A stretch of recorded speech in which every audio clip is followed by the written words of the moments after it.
स्वर्ग जाने का असली हकदार कौन और वह कौन सा पाप है जिसे करने वाले मनुष्य को नरक जाने से कोई नहीं रोक सकता। आज एक प्राचीन कथा के माध्यम से हम आपको बताने का प्रयास करेंगे कि पूजा पाठ, दान धर्म, जप, तप आदि प्रकार के करोड़ों पुण्य के काम करने के बाद भी कुछ मनुष्य नरक में ही क्यों जाते हैं, तथा अत्यधिक घोर पाप करने पर भी कुछ मनुष्य को स्वर्ग की प्राप्ति किस पुण्य के कारण मिलती है।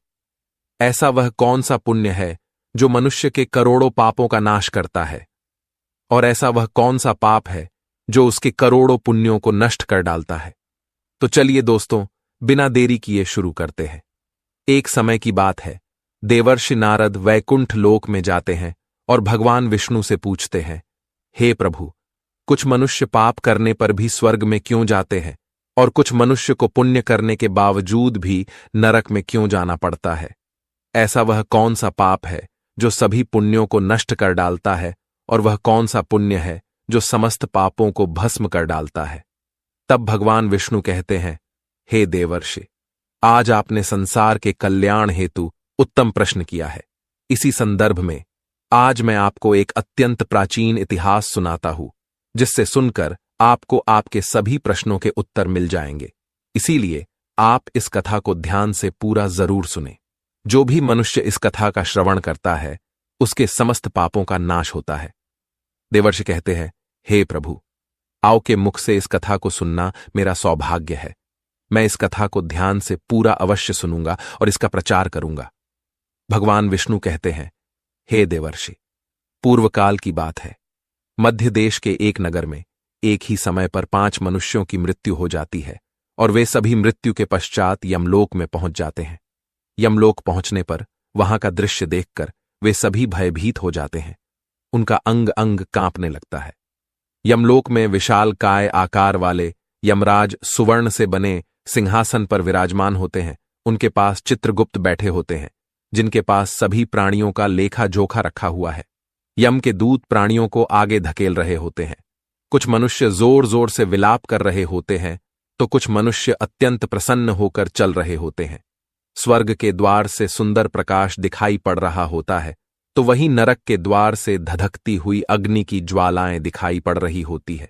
इस भयानक दृश्य को देखकर वे पांचों एक दूसरे से बात करने लगते हैं और अपने अपने पाप के विषय में चर्चा कर रहे होते हैं।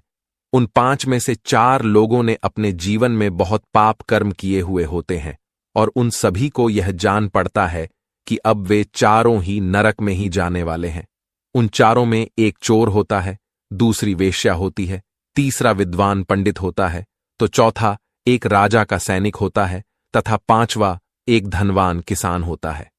वे पांचों अपने अपने कर्म फलों को भुगतने के लिए तैयार होते हैं। फिर एक एक करके सभी पापी और पुण्य आत्माएं आगे चल रही होती हैं। वे चारों एक दूसरे के पाप कर्मों के बारे में बताने लगते हैं। पहले चोर कहता है, भाई, मैं तो पक्का नरक में ही जाऊंगा, क्योंकि मैंने बहुत बार चोरी की है, दूसरों का धन लूटा है, दूसरों को तकलीफ दी है, लेकिन ऐसा मैंने मजबूरी में किया था। चोरी करके मैं अपने परिवार का पेट पालता था, क्योंकि मुझे कोई काम नहीं देता था। शायद विधाता ने मेरे भाग्य में यही लिखा था, इसीलिए मैं ही हम चारों में सबसे बड़ा पापी हूं। मेरे पाप से मुझे कभी मुक्ति नहीं मिलेगी, यह मैं जानता हूं। पता नहीं मुझे अगला जन्म किस पशु का मिलेगा, यमराज मुझे कौन सा दंड देंगे। उसके बाद वह वेश्या बोलती है, भाई, हम चारों में मैं ही सबसे बड़ी पापिनी हूं। मुझसे बड़ा पाप यहाँ पर किसी ने नहीं किया होगा। जो स्त्री अनेक पुरुषों के साथ संबंध बनाती है, उसे नरक में ही डाला जाता है, यही शास्त्र कहते हैं। इसीलिए मेरा भी नरक में जाना तय है। किंतु मैं शपथ खाकर कहती हूं, मैंने ये पाप जानबूझकर नहीं किए हैं। जब मैं छोटी उम्र की थी, तभी एक दुष्ट व्यक्ति मुझे उठाकर ले गया और जबरदस्ती मुझे वेश्या बना दिया। मैंने ना चाहते हुए भी कई पुरुषों से संबंध बनाए हैं। मेरे पास जीवित रहने के लिए यही एक उपाय बचा था। मैं करती भी तो क्या करती। मेरे पास इतनी शक्ति नहीं थी कि मैं उस दुष्ट पुरुष से लड़ सकूं। पता नहीं किस पाप के कारण मुझे इस जन्म में वेश्या बनना पड़ा, और न जाने आगे मुझे किस पशु के रूप में जन्म लेना पड़ेगा। मेरे पाप से यह जान पड़ता है कि मैं भी पक्का नरक में ही जाऊंगी। उसके बाद वह सैनिक बोलने लगता है, भाई, हम चारों में सबसे बड़ा पापी तो मैं ही हूं। मैंने बहुत बड़े पाप किए हैं। मैं राजा का सिपाही था, इसीलिए मैं लोगों पर जोर जबरदस्ती करता था। मैंने कितनों के प्राण लिए हैं, न जाने कितने मासूम लोगों को सताया है, न जाने कितने निर्दोष लोगों को मेरे हाथ से दंड मिला है। यमराज मुझे कभी क्षमा नहीं करेंगे और मैं निश्चित ही नरक में ही जाऊंगा। लेकिन मैंने ये सभी पाप जानबूझकर नहीं किए हैं। अपने प्राणों के भय से और परिवार के पालन पोषण के लिए मुझे ये पाप करने पड़े हैं। हमारा राजा जो कहता था उसका पालन हमें करना पड़ता था। राजा के विरुद्ध भला कोई साधारण मनुष्य कैसे जा सकता है? ये सभी पाप करते हुए मुझे अत्यंत दुख भी होता था और मैं जानता था कि ये पाप करने से मुझे नरक की ही प्राप्ति होगी। किंतु परिवार के मोहवश होकर मैंने ये काम किया है। लेकिन पाप तो पाप होता है, पाप करके पश्चाताप करने का क्या फायदा? इसीलिए मेरा नरक में जाना तो तय है। उसके बाद वह विद्वान पंडित बोलता है, भाई, हम चारों में से सबसे बड़ा पापी तो मैं हूं। तुम लोगों ने जो पाप किए हैं वो जाने अनजाने में किए हैं, या किसी ने तुमसे जबरदस्ती करवाए हैं या मजबूरी में किए हैं। किंतु मैं तो विद्वान था, मैं सब सत्य असत्य जानता था, मुझे सच और झूठ का ज्ञान था, लेकिन फिर भी मैंने धन के लोभवश ये पाप किए हैं। शास्त्र कहते हैं कि जो सब कुछ जानकर भी पाप करता है वह निश्चित ही नरक में गिरता है। मैंने अपने ज्ञान का दुरुपयोग किया है। मैंने अपने ज्ञान का उपयोग लोगों की सहायता के लिए नहीं, बल्कि धन को कमाने के लिए किया है। मेरे घर की परिस्थिति अत्यंत गरीब थी। मेरे पिता भिक्षा मांगकर गुजारा करते थे, लेकिन मैंने अपने घर की गरीबी को दूर करने के लिए धन लेकर ज्ञान देने की चेष्टा की है। शास्त्र कहते हैं, जो विद्वान ब्राह्मण अपने ज्ञान का दुरुपयोग करता है उसे निश्चित ही नरक में जाना पड़ता है। मैंने लोगों को ज्ञान देने के बदले में उनसे धन लिया है, कभी किसी को मुफ्त में ज्ञान नहीं दिया। इसीलिए आप चारों में सबसे बड़ा पापी तो मैं ही हूं और मुझे ही नरक में जाना पड़ेगा। उन चारों की बात सुनकर वह धनी किसान हंस पड़ा और बोलने लगा, तुम चारों तो इतने बड़े पापी हो कि तुम लोगों को नरक में जाना ही पड़ेगा। तुम लोगों ने घोर पाप किए हैं और इसीलिए यमराज तुम लोगों को कभी माफ नहीं करेंगे। यहां पर मौजूद मैं अकेला ही सबसे अधिक पुण्यवान हूं। मैंने अपने जीवन में बहुत पूजा पाठ किया है, ब्राह्मणों को दान दक्षिणा दी है, मैंने मृत्यु से पूर्व गाय का दान भी किया है, और अब मेरे सभी पुत्र पौत्र मेरी आत्मा की मुक्ति के लिए बड़े कार्यक्रम का आयोजन कर रहे हैं। वे मेरे लिए श्राद्ध, दान, तर्पण कर रहे हैं, यज्ञ कर रहे हैं। इसीलिए मैं सबसे अधिक पुण्यवान हूं। मेरी 3 पत्नियां और 10 पुत्र हैं। इतने लोग मेरी मुक्ति के लिए उपाय कर रहे हैं। और हां, मैंने अपने जीवन में कभी कोई पाप नहीं किया है, और जाने अनजाने में किए भी होंगे तो मेरे पुत्रों के श्राद्ध आदि के कार्यों द्वारा मेरे पाप भी नष्ट हो जाएंगे। मैं नित्य देव पूजा करता था, मंदिर जाता था, द्वार पर आए अतिथियों को भोजन कराता था। इसीलिए मुझे पूरा विश्वास है कि यमराज मुझे नरक में नहीं डालेंगे और मुझे मोक्ष की प्राप्ति निश्चित ही होगी। फिर वे पांचों धीरे धीरे आगे बढ़ने लगते हैं, और फिर जब उनका समय आता है तो उन पांचों के पाप और पुण्य के कर्मों का मूल्यांकन किया जाता है। सबसे पहले बारी आती है उस चोर की, और फिर चित्रगुप्त उसका लेखा जोखा निकालते हैं। कुछ देर तक विचार करने के बाद, उसके पाप पुण्य का मूल्यांकन करने के बाद यमराज उसे स्वर्ग में जाने के लिए कहते हैं। इस निर्णय को सुनकर चोर आश्चर्य में पड़ जाता है और बड़ी ही प्रसन्नता से वह स्वर्ग के दरवाजे की ओर चला जाता है। दूसरी बारी आती है वेश्या की। चित्रगुप्त उस वेश्या का भी लेखा जोखा निकालते हैं और कुछ देर तक विचार करने के बाद उसके पाप पुण्य का मूल्यांकन करके यमराज उसे भी स्वर्ग में जाने के लिए कहते हैं। इस विचित्र निर्णय को सुनकर वह वेश्या भी आश्चर्य में पड़ जाती है। उसे यमराज के निर्णय पर विश्वास नहीं होता है और वह बिना कुछ कहे ही बड़ी ही प्रसन्नता के साथ स्वर्ग के द्वार की ओर चली जाती है। फिर तीसरी बारी आती है उस सिपाही की।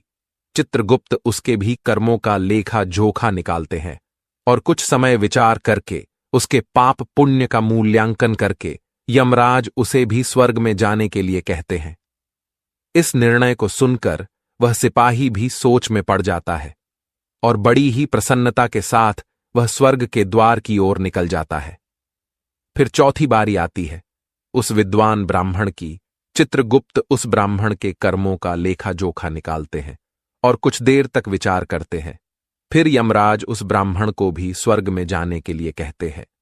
फिर वह विद्वान ब्राह्मण विचार करता है, मैंने तो पाप किया है, फिर मुझे क्यों स्वर्ग में भेज रहे हैं।